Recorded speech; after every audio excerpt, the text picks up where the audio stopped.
Esse cara... Sai pra lá, cara. Tu tá bêbado, tu tá fedorento, sai. Milagre.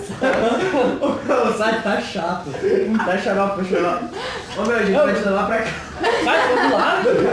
Sai pro outro lado. Cala a boca! Olha, da vida, meu. Você ficou merda no meu olho, desgraçado. Ô meu, calem a boca! Calem a boca. Não é saco também. Eu vou expulsar vocês de casa. Peraí. Quem tu pensa que é pra expulsar eles? Ô, calma aí também, hein. Eu posso te expulsar também. Não tem pode me expulsar, cala a boca. Ah, que isso é jeito de tratar uma dama? Cala, dama.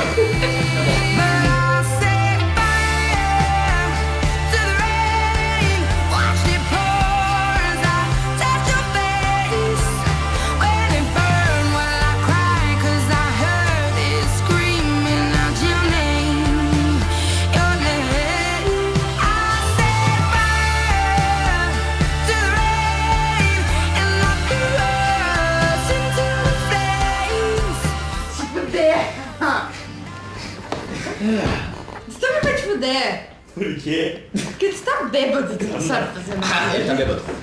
Ele tá bêbado. Ô, vamos embora, cara. Ô, cara. Ô, tá acertando meu olho já, mano. Oi, calem a boca! Cala a tua boca. Era desse jeito que tu tratava a Daniela? Daniela?